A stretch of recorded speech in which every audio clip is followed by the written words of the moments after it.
It's mid-February here in Central Valley, California, Zone 9B, and the clock is ticking. I get asked every single day, is it too late to prune my fruit trees? If you look around our valley right now, you're going to notice that some trees are still dormant and some trees are beginning to wake up. Today I'm going to tell you the unfiltered truth on what to cut, what to leave alone, and how not to kill your harvest this season. Let's get into it. So first, let's look at the green light stage.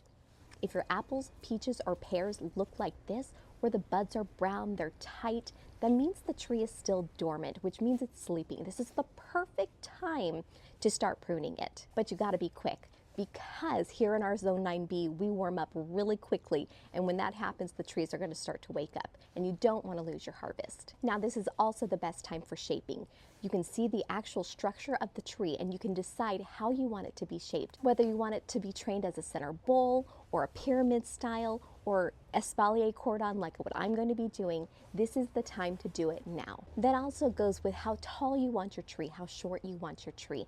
Any shape you desire, this is the best time to be doing it. Most people recommend you keep the tree at the size where you can actually reach. Now, I'm a short girl, I am 5 foot tall, so I wouldn't want a tree that I can't reach without climbing onto a ladder.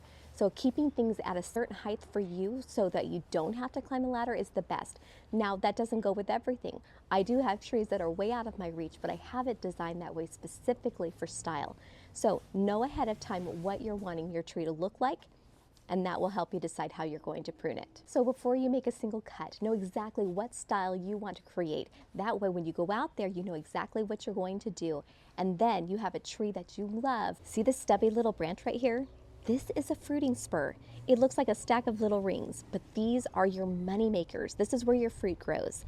If you train this, whether into an Espalier cordon, these are your best friends. Never cut these off. Now, if you see any branches that grow straight up, that's a water sprout. There is a huge difference between a water sprout and a fruiting spur. A water sprout sucks all the energy out of the tree to go directly into that, and they don't produce fruit. So if you see any branches that look odd, that go straight up, cut it out immediately. That is not going to serve your purpose. But what if your tree already looks like this? It's already blooming.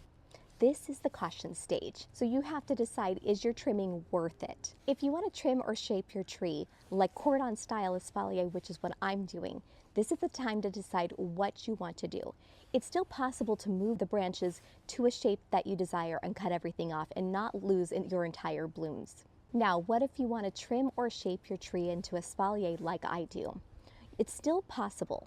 Now, if you don't want to lose your harvest, what you can do instead is take your bending branches and bend them in the style that you want to do it. Everything else gets cut off. The new green shoots right now are flexible, so you can tie them down to wire and everything will stay in the place that you want it to be. Just be very gentle. You don't want to ruin your new structure that you have planning for it. There are 3 different varieties of fruit trees you should not be cutting right now. With our rain right now in the Central Valley, it is too wet and will open things up to diseases. You definitely do not want to trim apricots or cherries at this moment because of that reason. There's a specific disease called Utepa dieback. It's a fungus that kills entire limbs, so wait until July or August to do your heavy trimming for that. Here in the Central Valley, we can still get frost through March.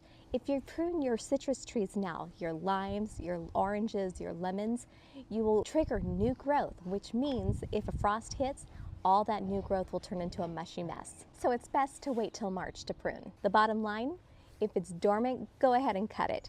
If it's blooming, move to training instead and wait till next winter to do your heavy pruning. If you have a tree that's doing something weird and you need help with, leave it in the comment below and I'll do my best to help you out with it, and we can figure it out together. And if you want to see how I'm prepping the rest of my garden for spring, go ahead and press that subscribe button.